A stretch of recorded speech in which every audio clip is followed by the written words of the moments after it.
Now on the AI briefing. Yesterday, the Senate held its first ever classified briefing on the national security implications of artificial intelligence. It was an eye-opening presentation.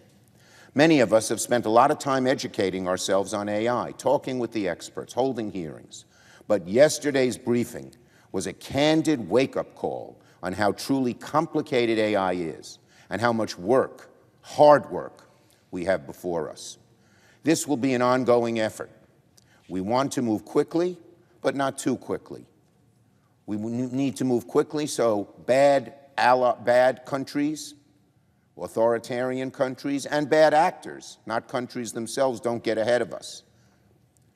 But we can't move too quickly because we have to get this right, and it's very complicated.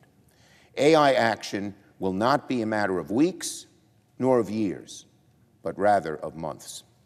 I want to thank my colleagues who attended yesterday's briefings. We had a terrific turnout of roughly 70 members, even better than the first.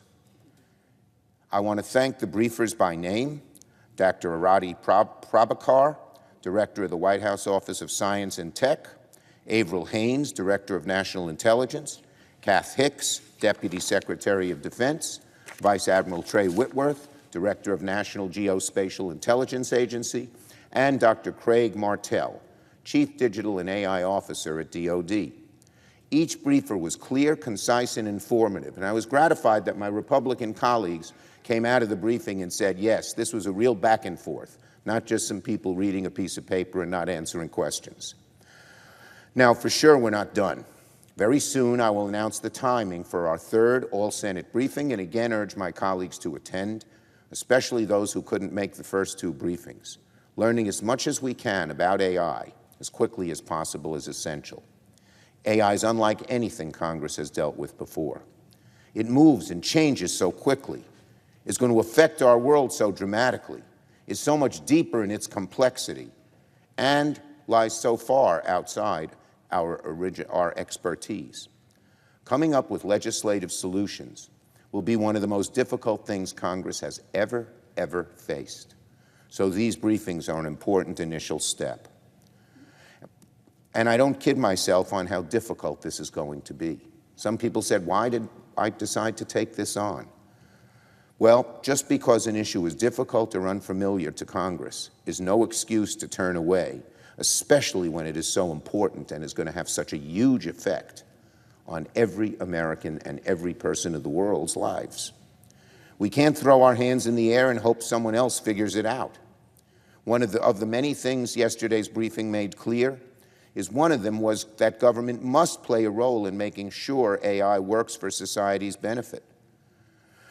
The private sector has made stunning progress innovating on AI, and Congress needs to be careful not to curb or hinder that innovation.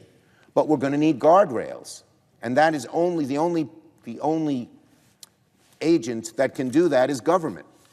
Yes, some companies may put guardrails on their own, but when another company refuses to put on those guardrails, that company, the original company, will feel the pressure, political, or more importantly, economic, and say, look, we can't have those guardrails either.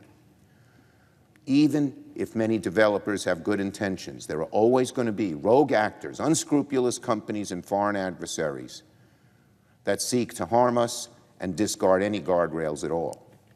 And we can't expect companies to adopt guardrails, as I said, if their competitors won't be forced to do so as well.